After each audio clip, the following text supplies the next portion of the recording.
Nanti Pak, pulang ke rumah, coba pegang sapu di rumah.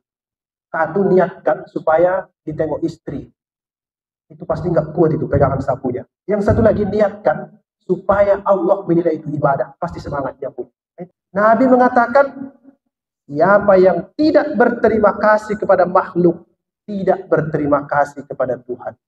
Kalau kita puji seseorang berlebihan, dalam bahasa Medan, namanya itu mengumbang. Oh, lebih bahaya lagi. Alhamdulillah, wassalatu wassalamu ala rasulillah, alladzi man la nabiyya ba'dah. Yang saya hormati Bapak Ketua BKM Masjid Ar-Ridha, kemudian Bapak-bapak, Ibu-ibu sekalian yang pada malam hari ini hadir untuk belajar tafsir.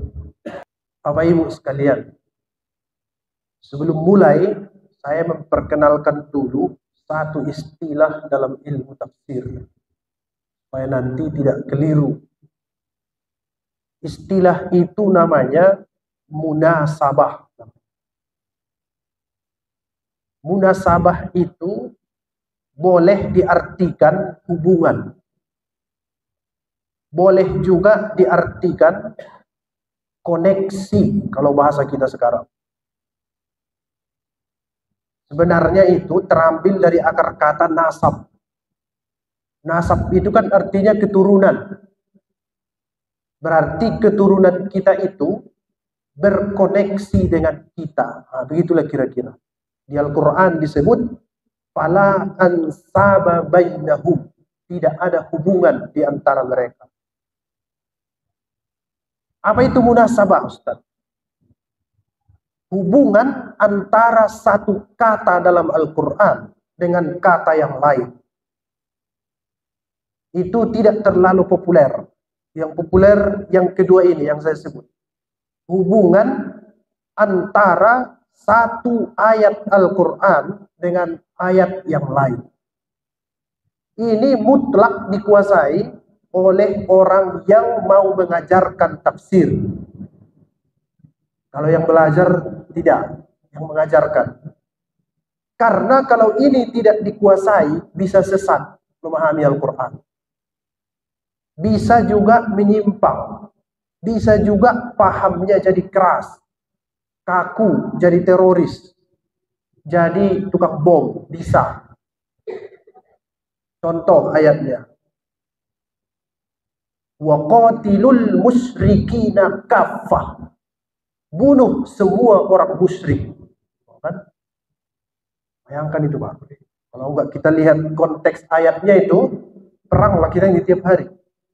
Ada lagi dalam Al-Quran, waqtuluhum haitsu saqiftumuhum wa akhrijuhum min haitsu akhrajukum wal fitnatu asyaddu minal qatl. Bunuh di mana saja orang musyrik itu kamu ketemu dan usir mereka dari negerimu. Bayangkan itu.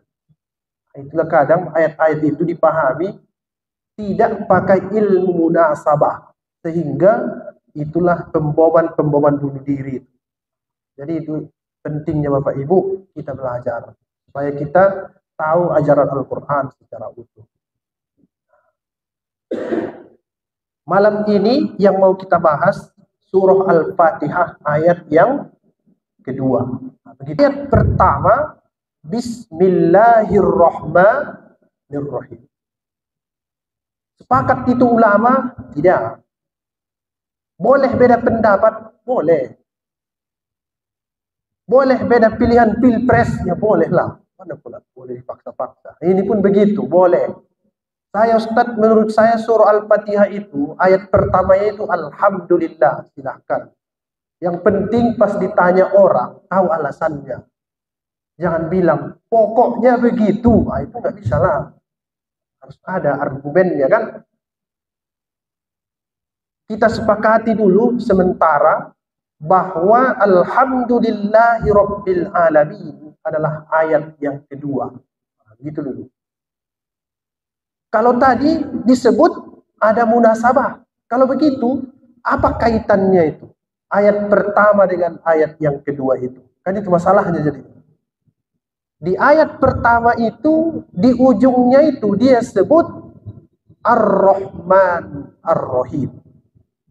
Dengan menyebut nama Allah yang Maha Pengasih lagi Maha Penyayang. Nah, karena Dia Tuhan yang Maha Pengasih dan Maha Penyayang, dan kedua sifat itu sifat yang baik, maka harus kita puji kebaikan itu. Cara memujinya bagaimana? Alhamdulillahi Rabbil Alamin. Nyambung dia kan Pak?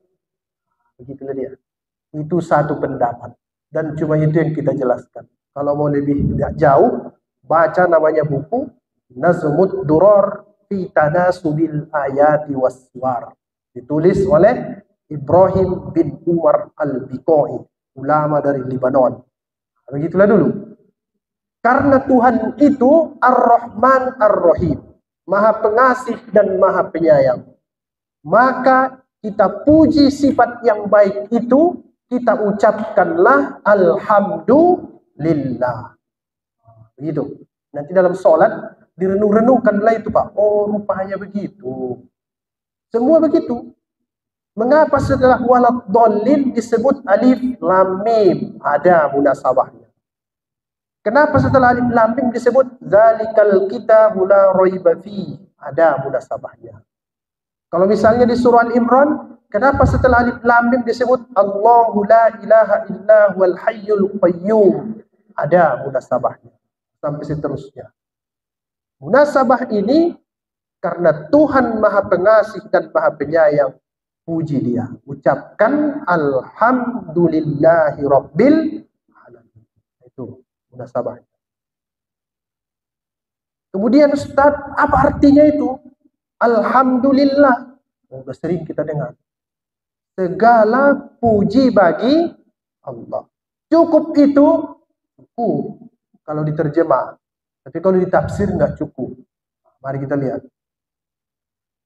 Alhamdu. Alif lam yang di awal itu. Alhamdu. Namanya itu al-istighraq. Namanya. Al-istighraq. Apa itu artinya Ustaz? Asal katanya itu tenggelam. Bahasa sederhananya mencakup, as-sumul. Karena dia al-istighraq, harus ada di awalnya itu kata yang mencakup. Apalah itu? Segala. Makanya terjemahnya segala puji bagi Allah. Jadi nggak boleh itu hilang kata segalanya itu. Kalau segalanya itu hilang makna alif lam yang di awal itu. Namanya tadi al-istighraq. Gitu. Kalau itu segala puji bagi Allah, boleh nggak manusia saling memuji? Kalau begitu, jawabannya boleh. Tapi tidak boleh berlebihan. Karena kalau berlebihan, namanya itu bukan muji, tapi menghina. Kalau dia berlebihan, bisa jatuh kepada penghinaan, bisa juga jatuh kepada penjilatan. Satu bahayanya kalau berlebihan. Kemudian, kalau kita puji seseorang berlebihan, dalam bahasa Medan, namanya itu mengumbang. Oh, lebih bahaya lagi. Ketua limpul, katanya. Gak boleh berlebihan. Hati-hati Pak. Kalau ada orang muji kita berlebihan, dia tidak belajar tafsir surah Al-Fatihah ayat yang kedua. Tidak boleh. Kalau begitu bagaimana? Sekedar saja. Nah, itu satu. Boleh, tapi tidak boleh berlebihan. Kalau dia berlebihan, bisa jatuh kepada penghinaan, bisa juga jatuh kepada penjilatan. Kenapa begitu? Manusia ini sebenarnya, kalau jujur-jujur Pak, tidak layak dipuji sebenarnya. Ini saya nampak gagah-gagah sini, karena nggak tahu kan Bapak Ibu, kapan saya bertengkar sama istri saya. Gitu kan? Coba datang ke rumah, lagi selek. Ustadz itu ceramah aja, dia pun tak betul juga. Yang begitulah. Alhamdulillah ditutup Tuhan aibnya. Bisalah ngomong-ngomong. Tafsir pula kan. Oleh sebab itu, jangan minta pujian. Susah hidup kita ini. Karena kita adalah apa yang kita lakukan ketika sendirian. Kita adalah apa yang kita lakukan ketika sendirian. Kalau lagi rame, baik-baik semua kan.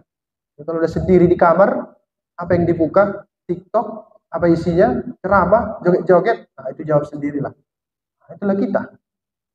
Jadi tidak layak dipuji. Kemudian, Bapak Ibu sekalian yang saya hormati, masih seputar ini. Alhamdulillah. Kita putar lagi situ.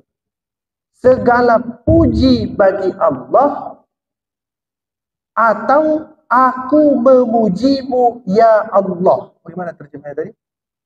Segala puji bagi Allah. Saya kasih contoh. Saya lagi di rumah, kemudian saya bilang begini. Mantap Pak BKM Ar-Ridho. Itu satu. Yang kedua, saya datang ke sini, saya ketemu dengan Pak BKM. Bapak keren kali.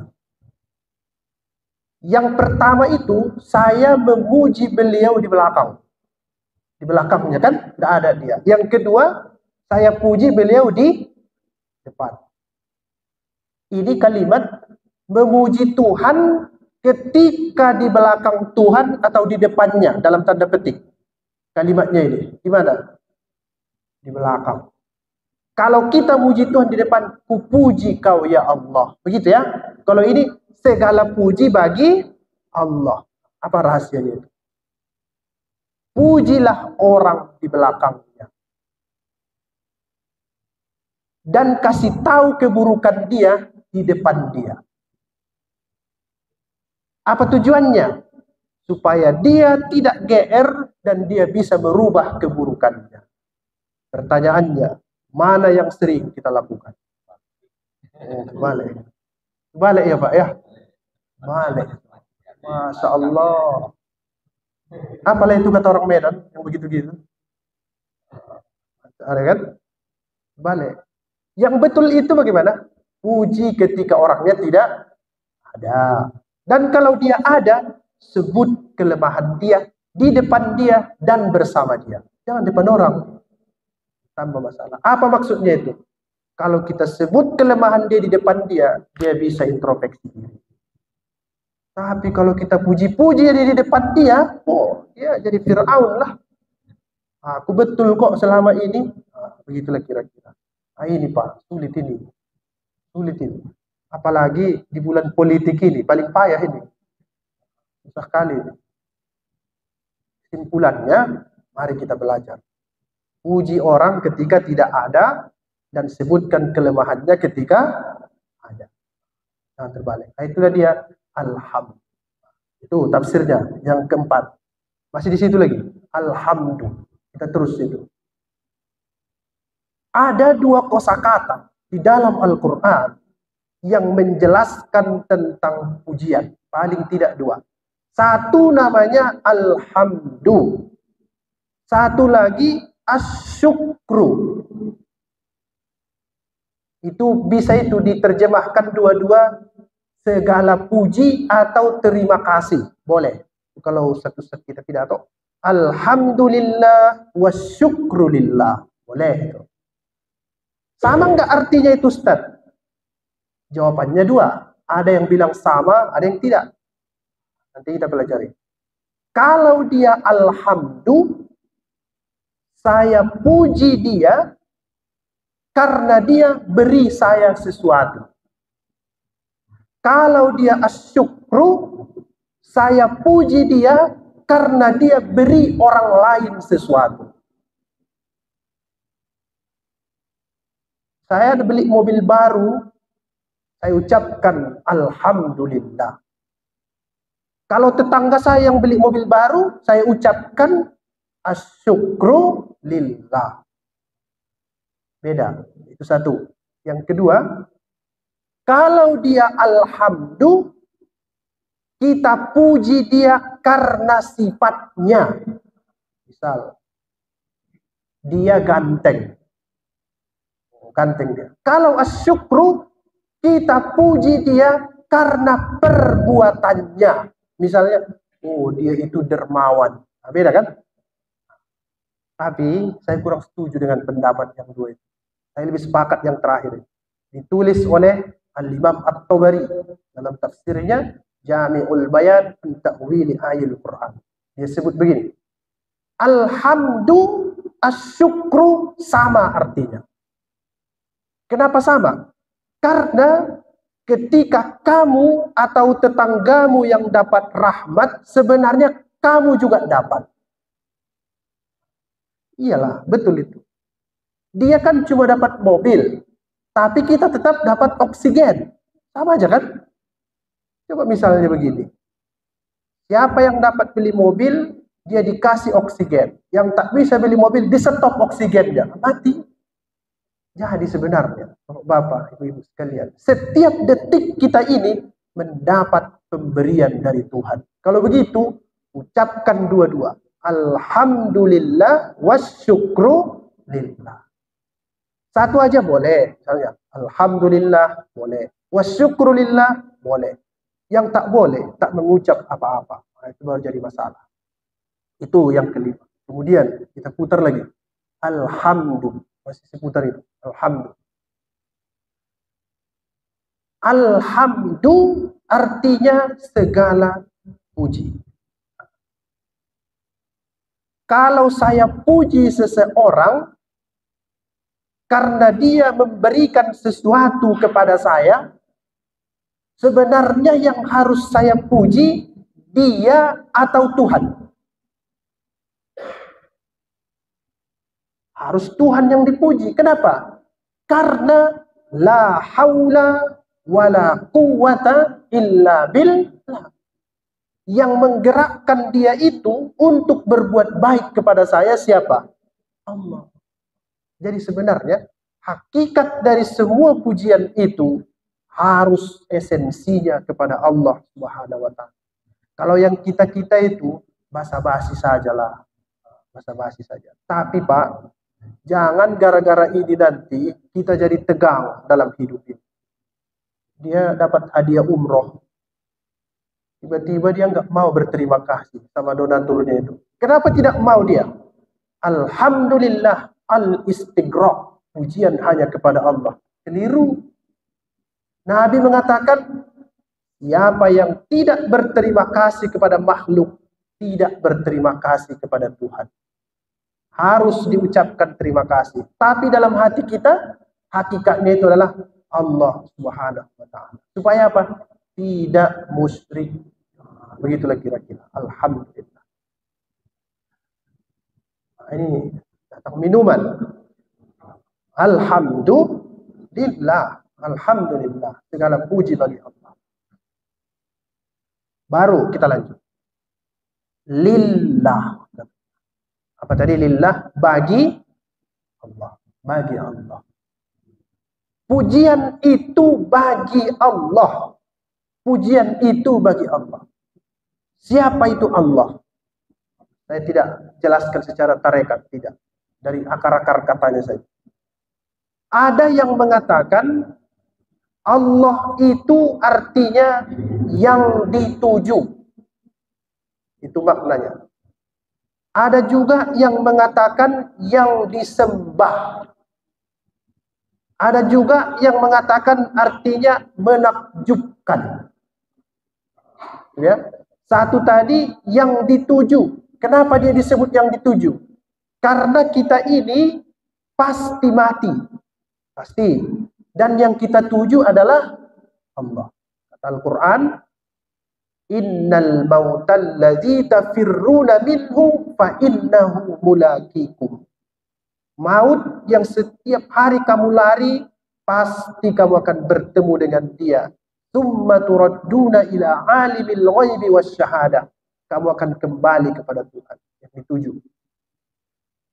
Makna yang kedua, Allah itu yang disembah atau yang diibadahi. Kenapa dia yang diibadahi? Apa itu yang diibadahi? Menjadikan diri kita sebagai alat Tuhan. Itu maksudnya. Karena abdun itu artinya alat. Boleh juga artinya itu tumbuhan yang aromanya harum.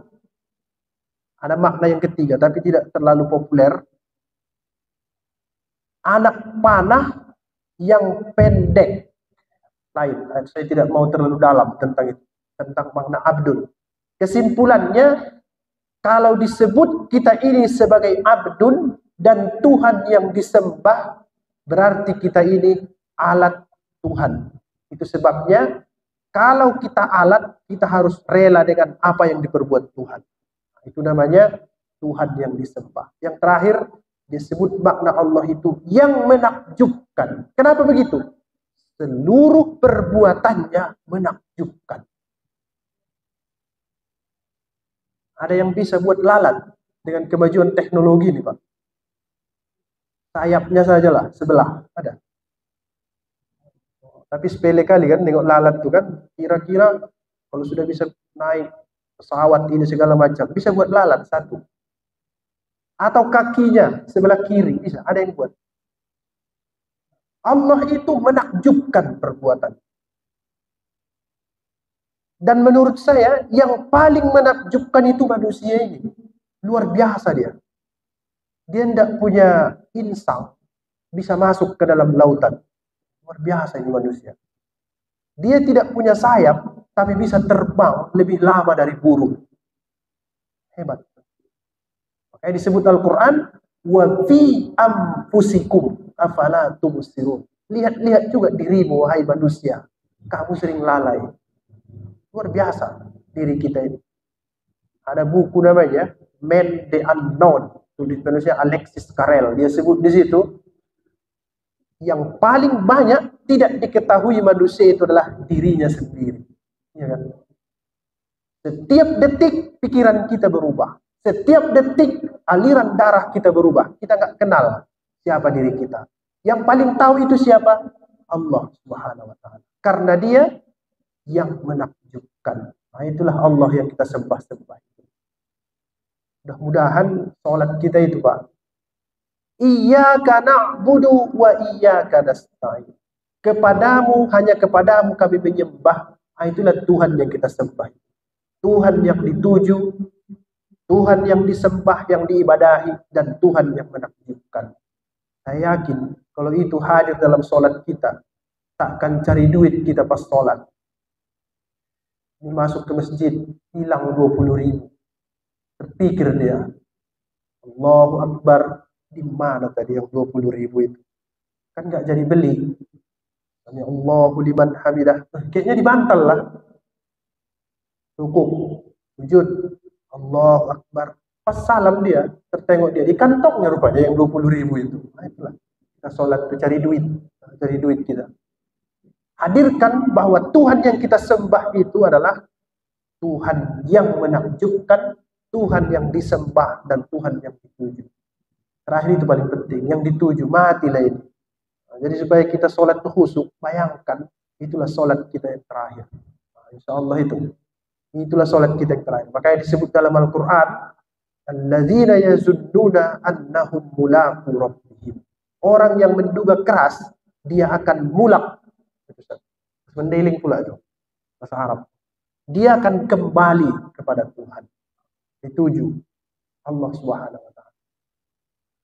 Bapak yang saya muliakan, yang terakhir karena waktunya 14 menit lagi ya. Rabbul Alamin. Rabb itu sering diterjemahkan Tuhan artinya. Tuhan. Berarti segala puji bagi Allah, Tuhan semesta alam.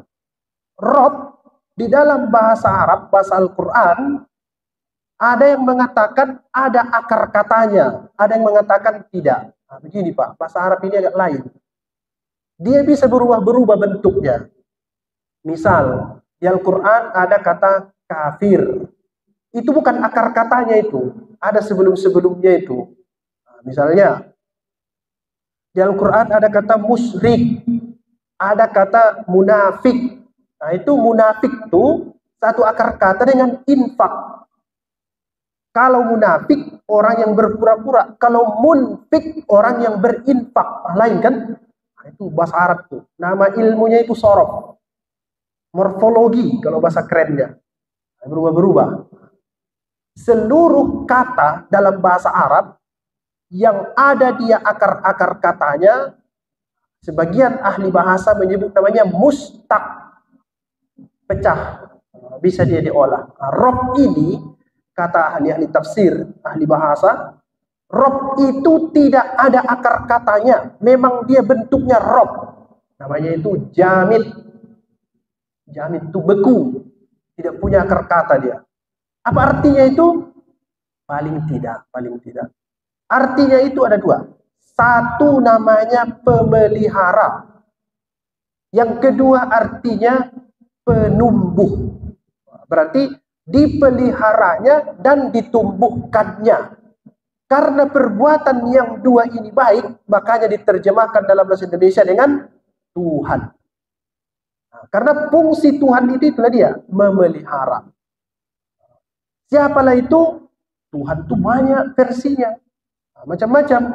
Tapi kita umat Islam, bahwa yang memelihara dan yang menumbuhkan kita itu siapa? Allah Subhanahu wa Ta'ala. Siapa yang sebut nama itu? Tuhan langsung, Allah. Innani anallah. Sesungguhnya aku ini adalah Allah. La ilaha illa ana. Tidak ada Tuhan selain. Fa'buduni, sembahlah aku. Wa aqimis sholata li dzikri.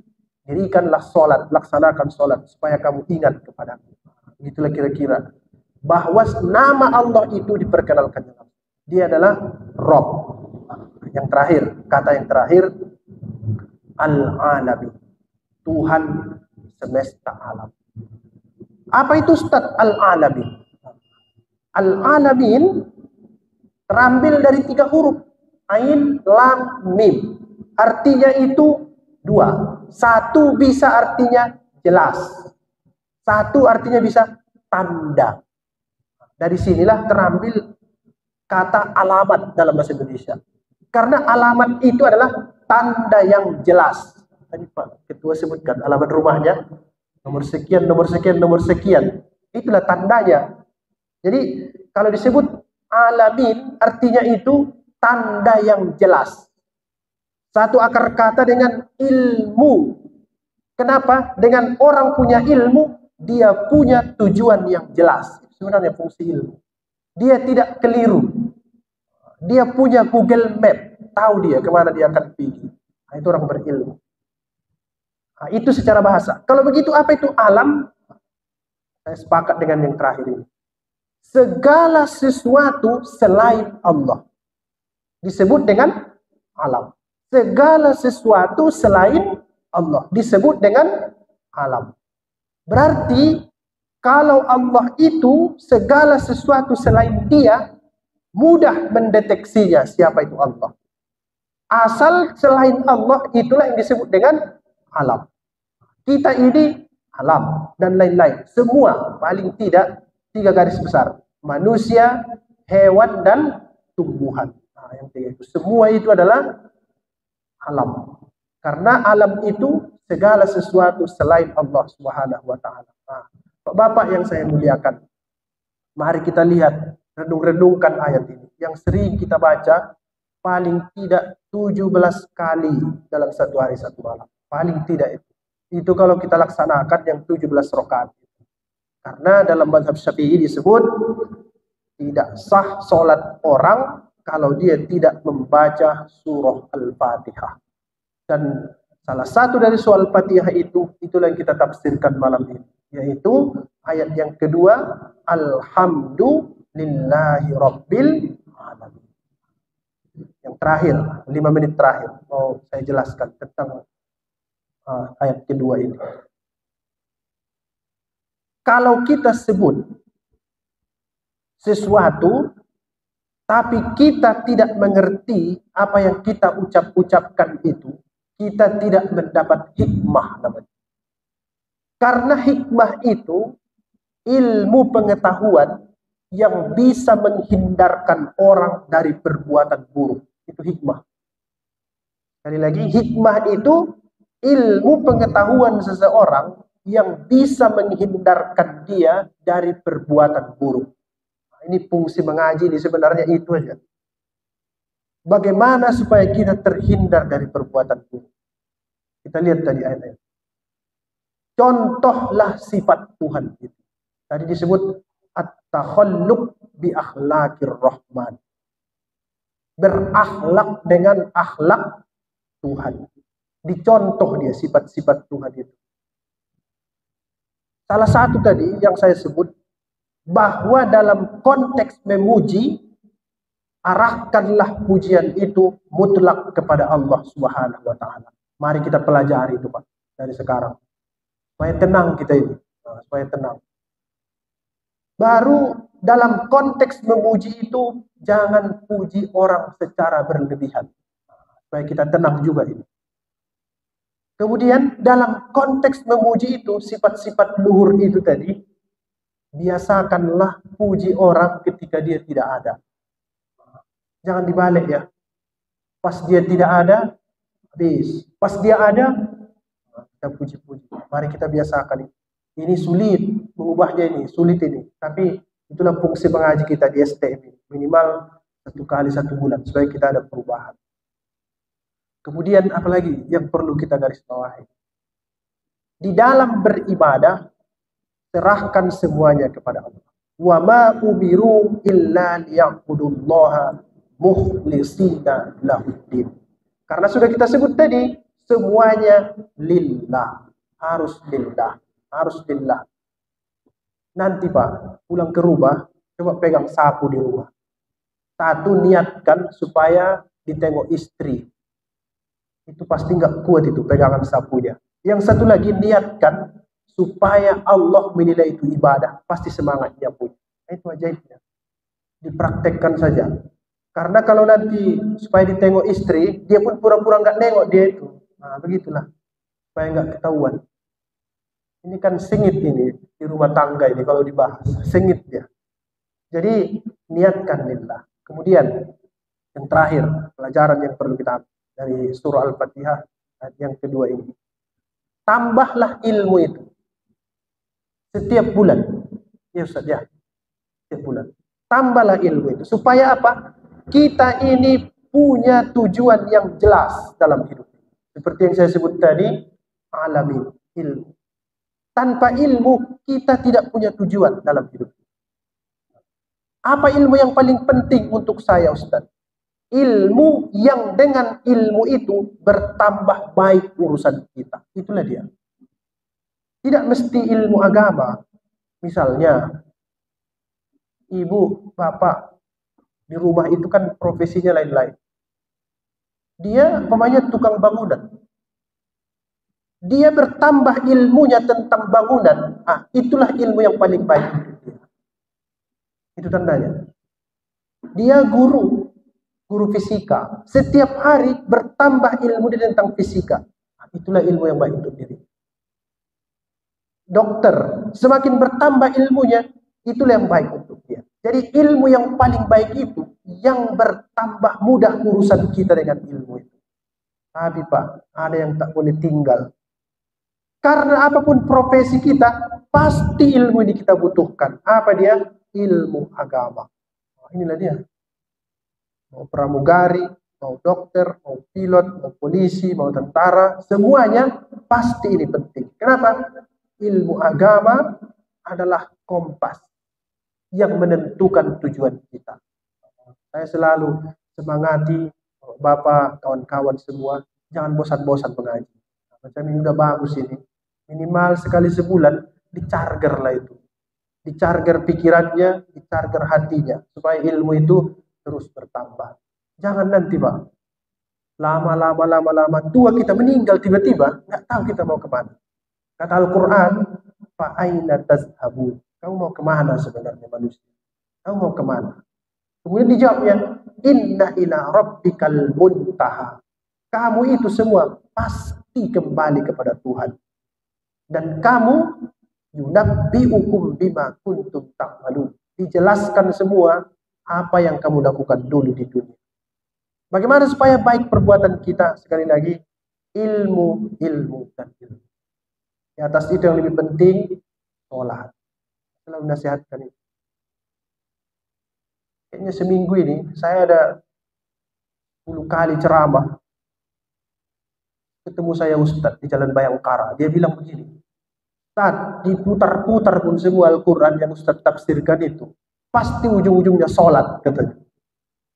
Hebat juga ini Ustadz, saya kira. Tapi saya cek, betul.